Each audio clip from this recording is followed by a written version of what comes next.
You're listening to BQN. Assimilate the audio.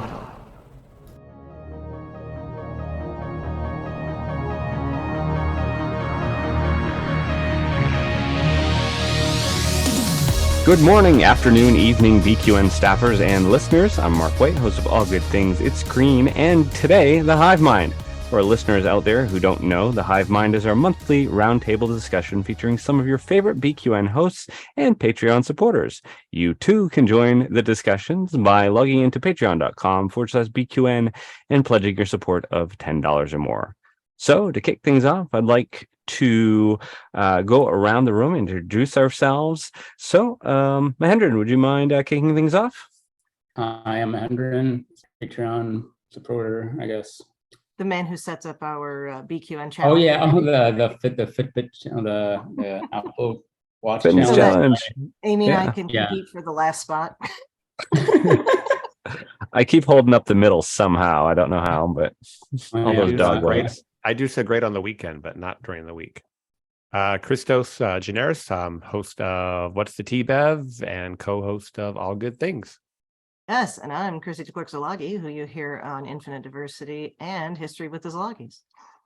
And I'm Jason Szilagyi, who you hear on History with the Szilagys. Hey, welcome everybody. Jason, you had a really good discussion. What was it, last month for History with the Szilagys? You dropped the audio for a lecture you gave. Very fascinating. I really enjoyed that in particular. So thanks for sharing. Yeah, no problem. Thank you. That's a fun one to talk about. So yeah. Well, I would like to focus this meeting today on three things in particular, and those are: what are you most excited about this year? It could be movies, books, podcasts, whatever, trips. What are your favorite things happening around the network right now? And what would you like to see from BQN in the future? So I guess we're going to do one question at a time. Like the first question, we'll do that one. What are you most excited about this year? And we'll just go around the room. Well, I'll give you an obvious. Well, you say this year, but this year's almost over. So I guess if we're looking at a rolling 12, looking forward, I am obviously super stoked for Star Trek Picard season 3, and actually everything else that's coming, but specifically season 3. Yeah, that was going to be what I said too. Yeah. Which is, I mean, it just keeps these little nuggets. Like Terry Matalas is still on Twitter weekly, dropping these little hints. And I just watched a little YouTube video with these two guys who have allegedly seen it, and I think they have because they're connected, and they just couldn't stop gushing over it. And they've been pretty critical of other new Trek and other past new seasons of Picard, but they're like, nope, this is it. This is what we've all been waiting for. And so that just makes me more excited. I hope I'm just like not getting so excited that even if it is a 10, I'm expecting a 12. Oh Lord. And then I'm disappointed. Yeah, you don't want to over anticipate. I'm expecting an 8. So if I get a 10, that'd be amazing. Mm-hmm. Yeah, I was a little disappointed with the second season. Like I thought the first was a lot better. I struggled getting through it, but I saw the end of it, so I'm looking forward to seeing all the new people come back for Picard. So yeah, we'll see. But I'm looking forward to I really like Strange New Worlds though. That season was so good. I'm literally looking forward to that. Mm-hmm. That's exciting. And also just Prodigy's been surprisingly interesting too. I mean, it's like the kids show, but it's still like I've been liking that. Yeah, this last episode was killer. Yeah, I'm gonna watch it again. This week's episode with the Enterprisians. Yeah. Oh, so good. And Son delivered this message. I love it. Yeah, I've been liking the new arc. It's interesting. So yeah, I like that they kind of like kicked off the season, and now we're kind of into some. I don't want to call it filler episodes because they're like kind of Planet of the Week. It seems like is what we're going to do. Yeah. Probably the better way of saying that, but But in the background, I think the overarching story is moving along. So, I mean, for a kids show, there is a ton of thought and planning. Yeah. I think that's what I was surprised by. There's a lot more thought into it. I keep thinking kids shows from the 80s where they're like, this happens, stuff, nothing learned. I mean, it kind of looks like a Pixar movie almost. Exactly. Production. Yeah. And I love how they tied in that TOS lore. A little background on that, evidently, is that the ensign that is marooned there was an actual ensign on the Enterprise. And between seasons, I believe 2 and 3, correct me if I'm wrong, is when the what's the shuttlecraft name? The Galileo. When the original Galileo disappeared, and they didn't explain it. But then season 3, they had the Galileo 2. They just started using that one. So this is linking right up with canon and the fact that original Galileo, this is what happened to it. Mhm. So We were that's looking pretty at cool. that, yesterday when we were talking about that, and we couldn't remember if Galileo 2 showed up in season 3 or if it was in one of the movies, but Yeah. it's a nice piece of continuity. So for me, it's tough. What I'm most looking forward to, like in this year, like I know Picard. I mean, okay, that's not that hard. It's going to be Picard, but a very close second is going to be More Strange New Worlds. In particular, that one episode with the Lower Decks crossover, because I can't get it out of my head. How are they going to do it? What's going to happen? Like that has been on my mind since they announced it, and I'm just kind of stoked. Yeah, how are they? Yeah, that's what I wonder too. How are they going to do that? It's going to be interesting. Are they going to be tampered down a little bit from their, animated characters, because it's a different thing for animation, right? So are they going to be a little bit more realistic, or are they still going to just be goofballs? See, I thought it'd be like an episode of Who Framed Roger Rabbit. Like, like how there's like a combination cartoon. Yeah, that's what I thought was going to happen. Yeah. Remember me, Eddie?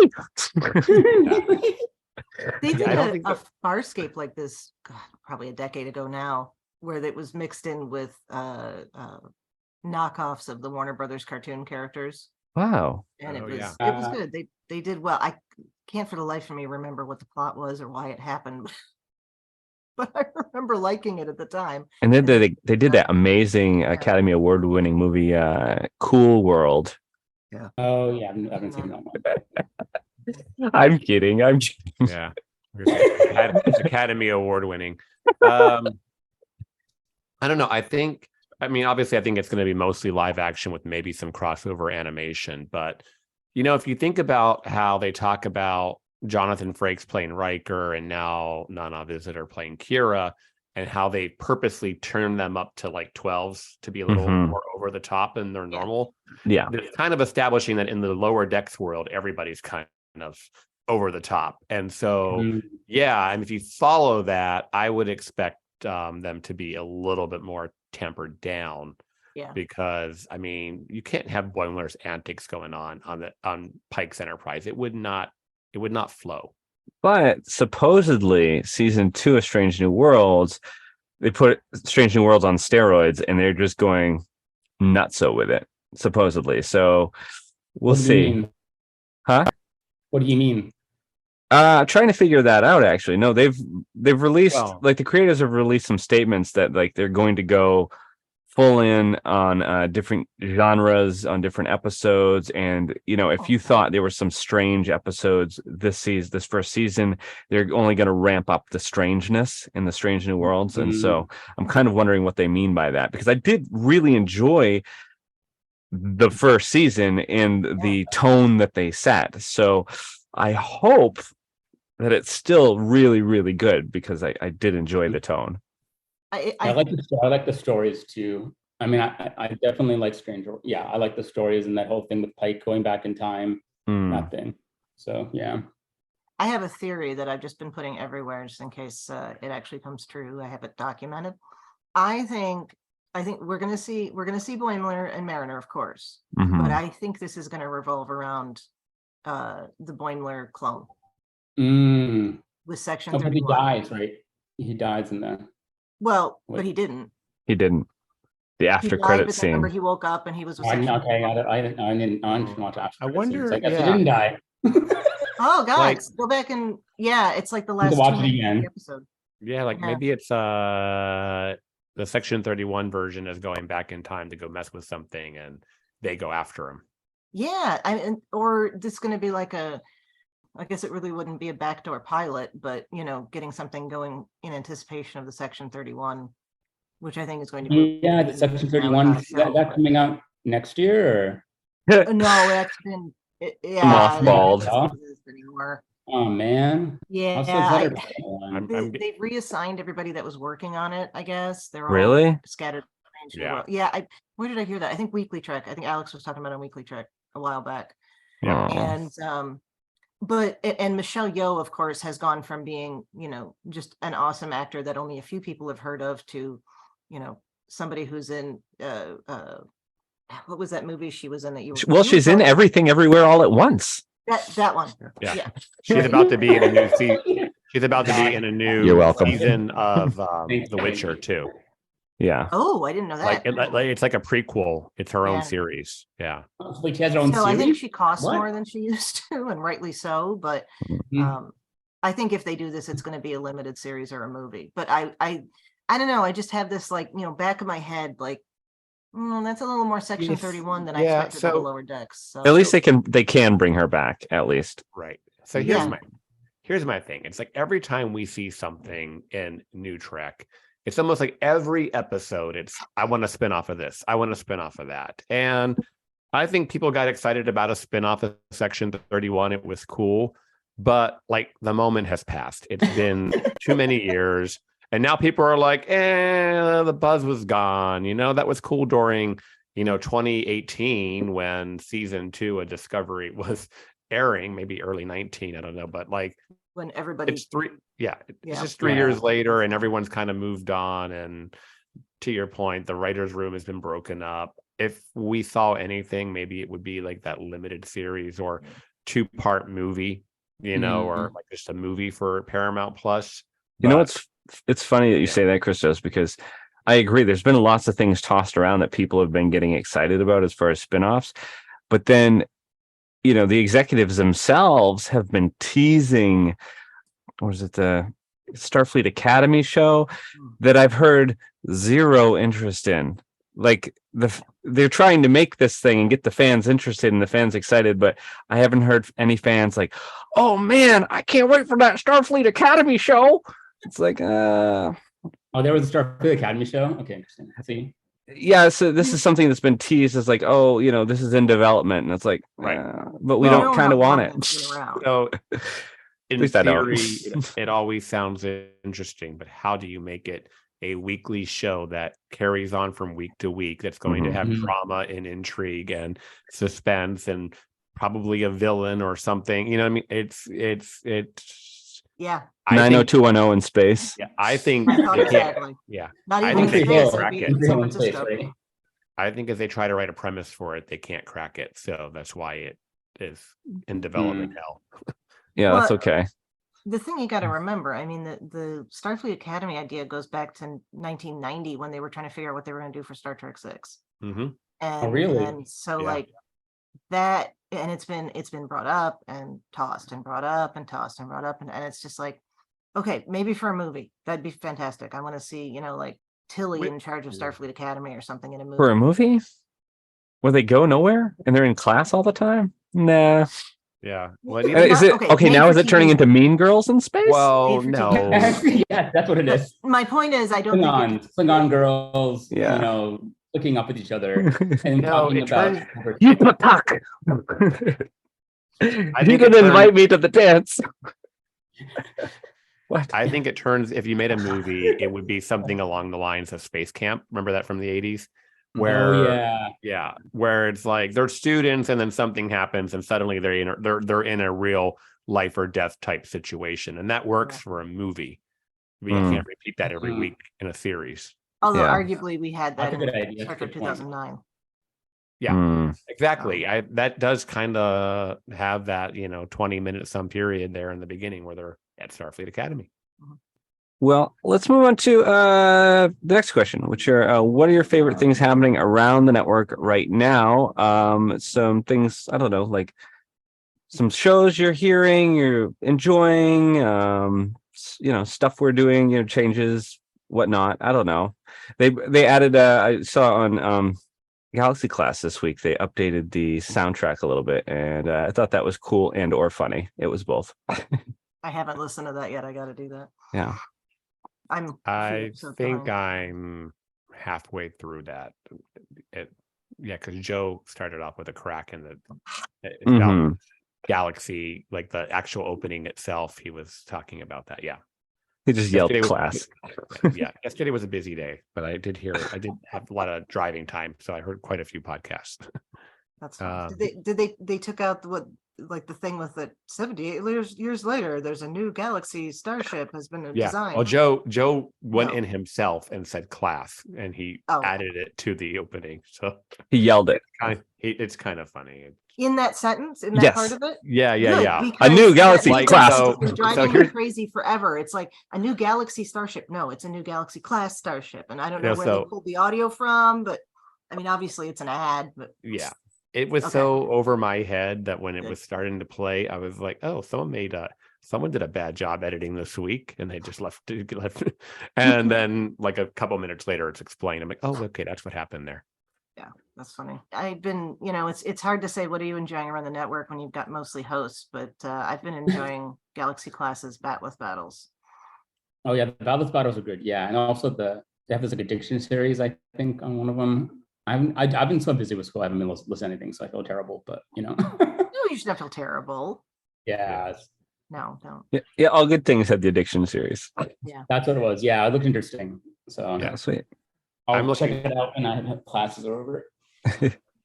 This coming week, we're starting a new series on All Good Things about host choice. So we're gonna start doing our favorite episodes by host, and then kind of talk about those. And so the first one up is my favorite Trek episode, which is The Chase. TNG. Teaser.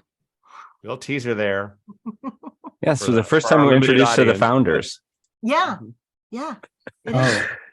In my head canon, they'll always be the founders. I don't care what anybody says. Fight me. Looking like it. Yeah. I mean, like same actress, same makeup. She's a founder. Done. Yeah. Yeah. I will say I feel a little vindicated in my choice because I was watching a Trek culture video last night of the ranking of it's like 25, all the movies and all the series, and they tried to rank them. And when they cut into TNG, one of the things they specifically focused on was The Chase. So it's a great episode. Yeah. My theory has always been all like the races together. Sorry. Oh no, go ahead. Yeah.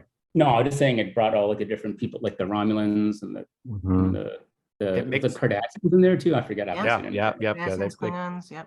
They're kind of one of the villains in the episode, but it makes a lot of things track, I guess, in Star Trek, and they did it like they're doing that like in like 93, like taking that time. I mean, it seems like we're we're explaining everything.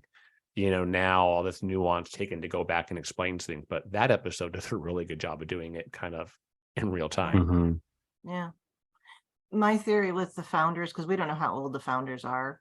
So if we figure that they were around the same time as this progenitor group, wait, is that what they called them? Providers. Was the providers? I don't remember. Anyway, that those were the first solids they saw. And so they just decided that's what we're going to look like when we have to deal with these solid people, and that's it. That works too. Including looking like Salome Jens. So it's it's all good. Infinite Diversity has been good. I've been enjoying listening to your discussions there. I got pre-warned about one of your episodes that involved some cheese that may or may not have had we don't need to talk about that again. I was literally trying to eat when that came up, and here's the stop. I wasn't going to out you, but anyway, I was listening as well, and I have to say, like, I was like, oh my god, they keep going with this, and then they were talking about like flesh, like human flesh, and we're going to talk about it again. Okay, right. And I was just like, oh my god. Yes. And I've been listening to Infinite Diversity for a while, and that was like the first time I was just like, oh my god, where are they going here? This is why we don't use StreamYard, because if you think that's bad, we left that in.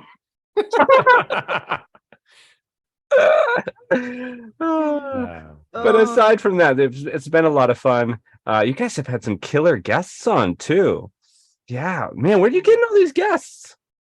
Well, the one from last week, I work with him, so that Oh, that helps. Donnie.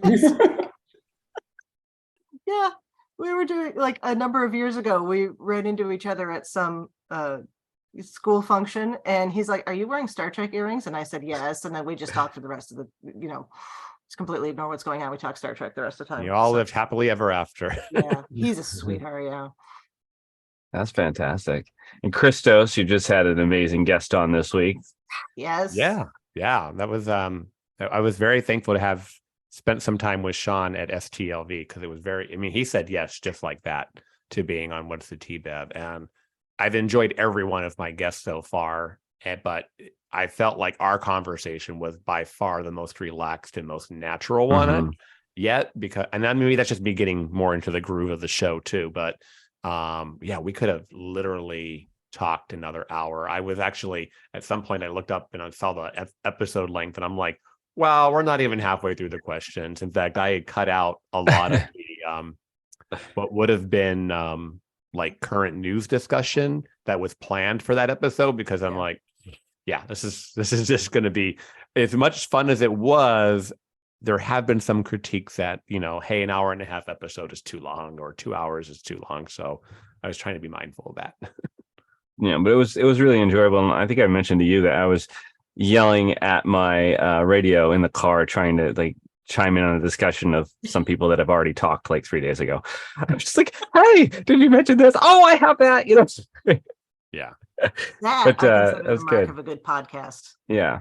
Yes. Because you feel like you're genuinely in a conversation with people. Yeah. There's been many times during, I think that's probably what made me want to get into it, was like listening to Galaxy Class or an Earl Grey before that, and be like, especially when now they're doing these battles, you just kind of want to get in there and debate that with them. All Good Things was actually one of the first podcasts that I started listening to on like a regular basis. And what I loved about it was just where some of the other podcasts, like I felt like there was just a lot of voices, and the discussion kind of sometimes went all over the map. I felt like with All Good Things, it was more Trek focused, and the discussion went on less tangents. And I enjoyed, I don't know, just like the back and forth of a couple of hosts, sometimes three, And so, yeah, it's just ironic that that's the one I ended up on. And I like Patrick did a great job. I wish that he would have continued on, but he's not really doing Mickey's Marbles either anymore. No. But his voice on All Good Things was appreciated, because he was a good yang to Amy's yin. Yes. Didn't he wasn't there a flood and some of his podcasting equipment got destroyed? Oh, really? I hadn't heard that. I think he said it was going to be a break for a while. Yeah. Speaking of Mickey's Marbles, I need to hit up Casey and them. I'd love to get on and talk about Andor. Oh, Andor is good. Yeah, I like Andor. I love it. It's not. Is it done, or is there more episodes? No, we got like 2 more episodes still. Yeah, so. it's really. I thought it was done. No. We're 2 more episodes. It's 12. 2 more, but it's surprisingly so good. I'm like really shocked how good it is. Yeah, it was kind of a slow burn, but even as people were complaining about that, I was still enjoying. I've been enjoying every episode as just like really fleshing out the Star Wars universe and really getting deep into like the politics of the Empire. And I'm here for all of this, and it looks amazing. I know I liked it a lot, and I think also that's that I'm looking for. Like I'm also looking to a bunch of Marvel stuff too. For next coming up. I like good stuff in the Marvel universe coming up. Like even that Wakanda Forever, I heard is really good too. I've heard great things about that. Yeah. More Daredevil.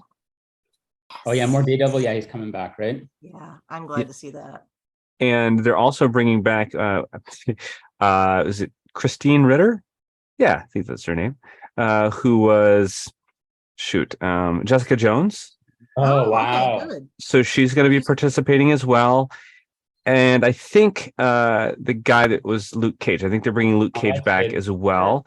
From what I've heard, the only person I haven't heard confirmation of from that original team was the guy that was the Iron Fist, which hopefully they don't ever bring him back ever. And if they do, it's a new person. Yeah, no, don't bring that guy back. No, don't bring that guy back.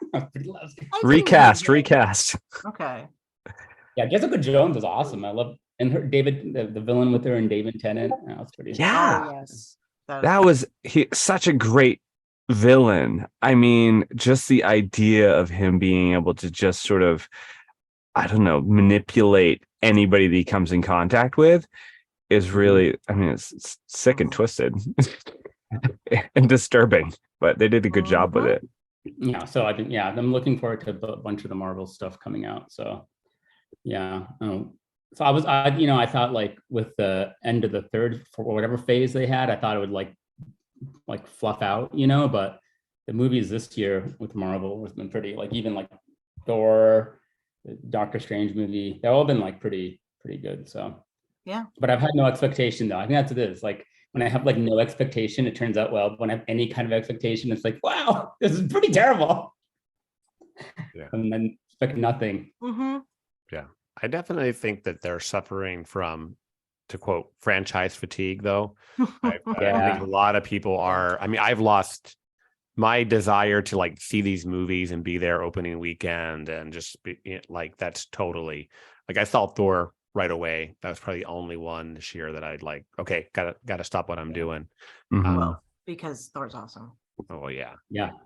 But I think, I don't know, I think also like they've, at least with Thor and then like the Doctor Strange, they're going like in a, I don't know, I feel like, yeah, I don't know. It's just, they're taking in a completely different direction than I thought. So it'll be interesting. But yeah, I agree with you. It's not like I'm not as excited when it first came out, like all these different movies and then knowing about Infinity War. It's like, Well, we'll see. My cousin's in town this week, and on Tuesday and Wednesday we're doing Disneyland and California Adventure. So we'll see how much Disney and Marvel can get me pumped back up again. Probably can. I just am looking forward to Rise of the Resistance. Yeah, that's the name of the ride.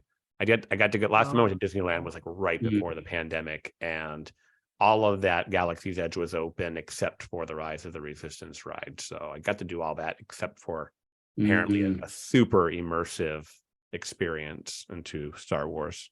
So wait, I heard that there's always been this talk about like the Star Trek movie by Quentin Tarantino. I keep hearing things that are actually happening. Like, are they going to reboot that? What's going to happen with the movies of Star Trek? Because that's what I don't know. I feel like that they kind of given up on that, and they're going to do something new. Yeah, they're it was on life support, and they pulled the plug. Yeah. My thought is the only way now that you do the Kelvin Universe movie, because it has been 7-8 years now. Yeah. By the time you put a movie into production and get it made, we're looking at probably a 24-25 release. I think it would be if they want to use the Kelvin cast and keep in that universe, then you kind of need to come at it from the refit Enterprise, like how we went from the original series to the movies, and we evolved things. We evolved the ship. We evolved the uniforms. We made a jump in time. I think that's the way you kind of come at it next. Let's go see. Let's go see Chris Pine and their new version of the Monster Maroons. Yeah. No, I 100% agree, Christos. And to tack onto that, to all those fantastic points. No, that's exactly where my head's at as well. But I still am holding out hope of the Calvin and Prime timelines somehow syncing back up again. How would they do that at this point? I don't know how that would... I was thinking that was what they were going to do with the new movie, because they were originally going to bring back that guy that played his father or something. I don't know, but no, they actually revealed how they were going. Did you hear this? They revealed how they were going to bring back Kirk's father through literally using the old relics thing. Yes, like the stuck in the transporter buffer. Yeah. Oh my God. Like that. But he's aged. Yeah, and that would have aged about as well as, the whole remake of Star Trek 2 with Benedict Cumberbatch. Yeah. No, but I thought they could have gone back in time and prevented something from happening to prevent the Romulan ship from ever, so like revisit that original baddie from the '09 one and just because I mean they throw a bunch of makeup on him and he's gonna look the same anyway, at least like the Romulan guy. They could take out the ship before he has a chance to do the destruction to his dad's ship, and then there's like a reset button and all of a sudden the prime timeline's back as far as that's concerned. Actually, that would be really interesting because there's a philosophical question to that of everything that's happened since then. Is it an appropriate thing to do to undo it? Mm-hmm. I think all of that messes way too much with the casual fan. Yeah. That would be like we can Odo. sit there all day and debate that and enjoy it, but I think as you're trying to get that person who saw 2009 to get back to the theater, who's not been following any of the new Trek series, you got to kind of keep it. That's the problem with either that or just leave the Calvin timeline for good. Or like send them a send-off movie and then just don't touch it again, because we have so much more stuff happening in prime timeline now. Like any movies that come out, I'd love to see. Let's just keep it the prime timeline. Yeah, or even something I like the Discovery stuff now too. I don't know if the movie with that. I don't know. I feel like there's a lot. You're right. I think maybe like when they first did the Kelvin timeline, there wasn't as much Star Trek going on TV. Yeah, but there's so much now. They have a lot of options. They could definitely make something a lot more interesting. I mean, and a lot of this comes down to money. So when you have probably one of the best cash cows that Paramount ever had, which was TNG, to be when you've got Patrick Stewart saying, "I want to make another movie," do they cave to the temptation to make a follow-up? Like part of me is like, I want this big swan song, which is Picard season 3, and everything's going to be perfect. But the temptation to make more, when you've got Jonathan Frakes saying he'll do it, when you've got Marina Sirtis and Gates McFadden and Patrick Stewart, all four of them at least saying, I would do it. Do they, do they use that and maybe even use that movie as a turning point to try to keep, like I keep on talking about what's next after Picard. Is that a way to resuscitate, the 2400s, so to speak, timeline, and even maybe bring back more fans into that and what would be whatever follows Picard season 3. Like a better generations, sorry, I'm generations back. I'm sorry. I didn't say that. Yeah. Well, yeah. I mean, it all depends on. We don't know what's going to happen in Picard season 3, and man, I would love to see thing about let's have a movie that could just be a huge misdirect. Could be, yeah. And maybe, like i.e. we keep on saying, well, if they keep on saying that there may be a movie, then they're not going to kill everybody. But maybe that could just be, to your point, Chrissy, a way to cover the fact that they are. Like, I think the biggest misdirect is Kate Mulgrew. I am in the 95% certainty level that she has a cameo in Picard season 3. Oh, I'm sure. Yeah. And if you guys read the final issue of the Picard comic, which I talked about in What's the T-Bev, she showed up in the last page. And I got to read those. Yeah. I'm so far behind on that stuff too. Yeah. It's a good little read. Now that all 3 are out, you can kind of power through it too. Oh, definitely. Yeah. Yeah. Yeah. I'll say I intended that then. I'll be so happy to have a new TNG movie. I'd be so happy. Oh my God. That would be so great. Yeah, but it's got to be like, you got to be careful not to be like the Senior Citizen Club in space. I'll never forget when Star Trek 6 came out in theaters. I remember watching Arsenio Hall, and he had William Shatner and I think Leonard Nimoy on. I think it's clips on YouTube. And he's teasing them, saying, that last scene when the Enterprise is going away, think you left the left blinker on or something like that. And it was like, I've never forgot that for 30 years. Like, because, the original cast was getting up there and it was showing. And, Patrick Stewart's in his 80s. I mean, just getting the insurance on a movie for an actor that old it's a thing. That's a point. No, It's a thing. It's Yeah. a thing. That is a thing. It's you have to insure your actors, and when everybody's over 70, pretty much, it's a big big risk for a studio. Christos, isn't that why they're having this big new Paramount auction of the props from season 3? Is to insure Patrick Stewart for the movie?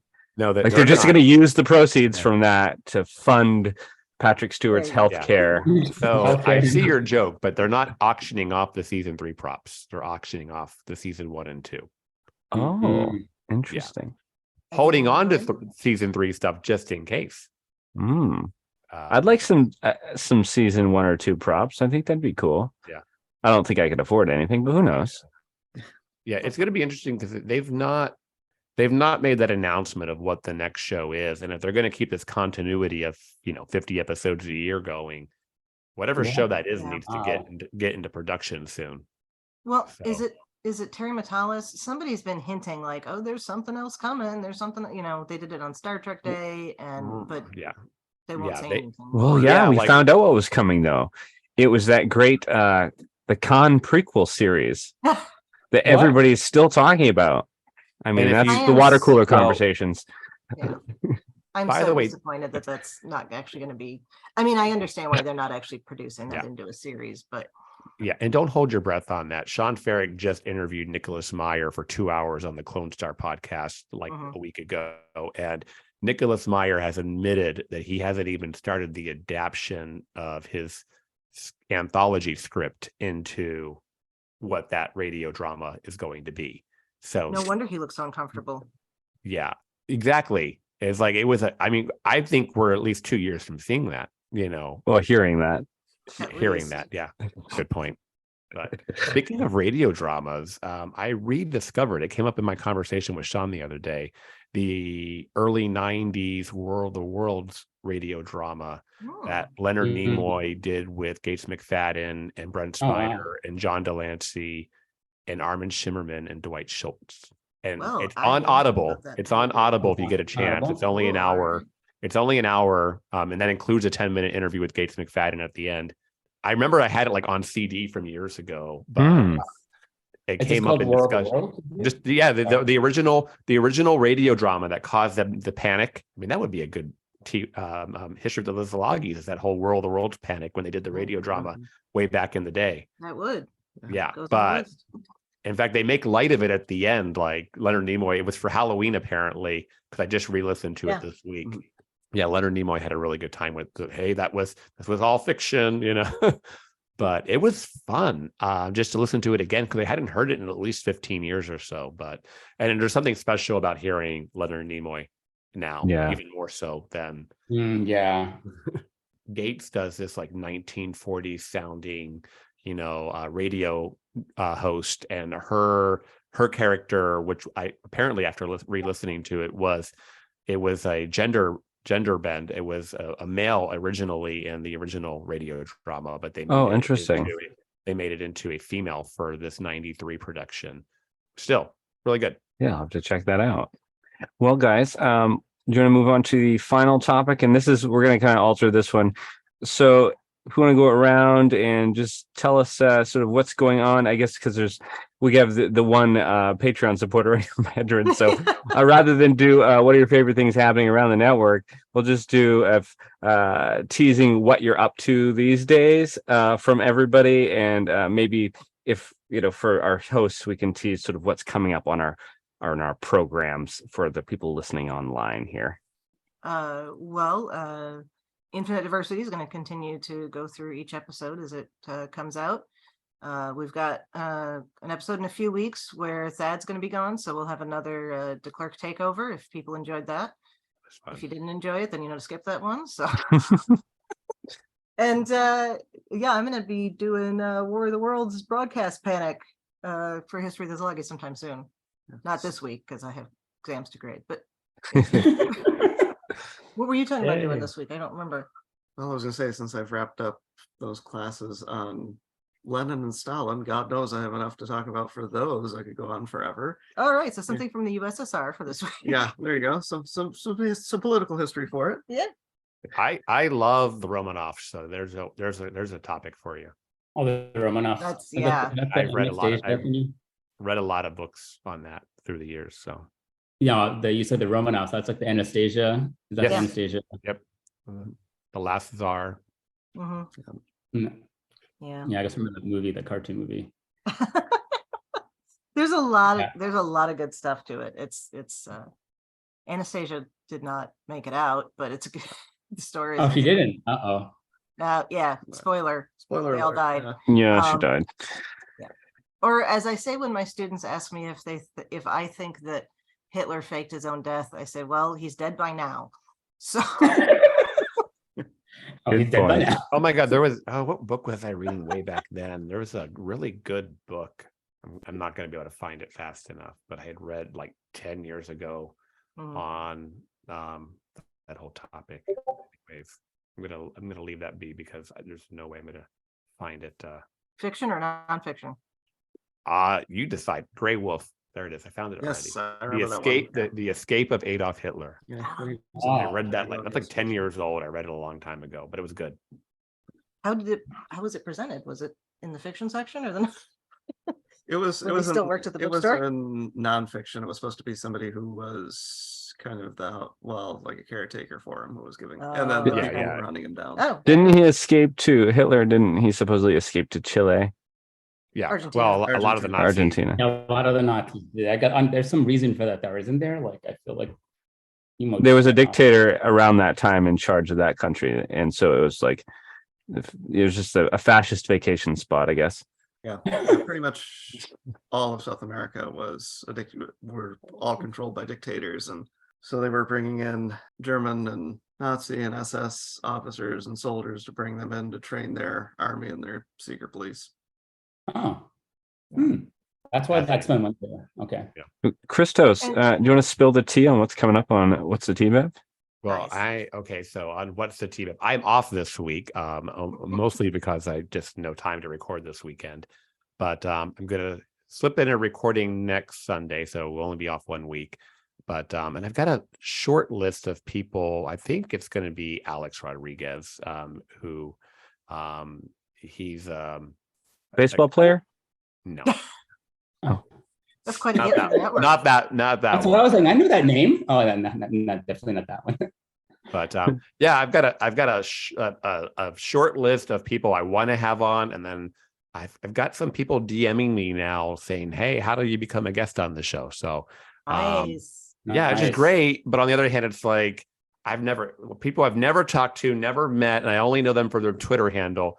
And Oh, like, it's kind of there's a risk factor of meeting these people 3 minutes before you start recording, and then I don't know. But it'll be good. So yeah, What's the Tea, Bev continues to move on and evolve. Well, so all good things coming up. Christos has talked about that. We'll mention It's Green is I'm going to try to get out an episode every month now. And so my next guest is going to be Chrissie, and she's going to come on, and we are going to discuss the Thanksgiving holiday. I figured November, why not? It won't just be about that. Obviously, we'll jump around and we'll just have a really good discussion. But, the topic will be that. So that'll be fun. And just so our listeners are aware, It's Green is not a podcast about alcohol. So if you are someone that doesn't drink, you can still enjoy It's Green. Although we have a cocktail moment at the end, the focus of each episode is not cocktails. So just throwing that out there. There was some confusion. Yeah, that's my confusion. It's okay, Mark. It's not just you, though. I'm sure there's other people. So just for clarity. I can see where people might think that. Yeah. Yeah. Mehendran, so do you want to tease what you're up to these days? Studying for exams, and then hopefully sleeping once the exams are over. That's That is a awesome. good plan. Yeah. I'm looking forward to hearing some of these podcasts. Like class went in December, so looking forward to listening to some of these guys. Sweet. Cool. Yeah, I'm very close to campus, so it doesn't take me very long to get there. So but I really it's been good to talk with you guys and hear what you guys are doing, though. So we're looking at work. So. Well, I think most of our listeners know where to find us. We've been talking about our podcast for the last hour, so I'm not going to bother with that.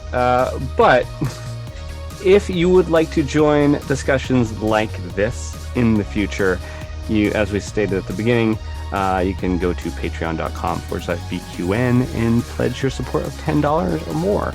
Now, if you feel like pledging $5, you do not qualify for these discussions. However, you can enjoy Amy's Math Moments and It's Green, as well as other network perks like early releases and such. So that's always great. Well, we appreciate everyone's patronage and everybody's time.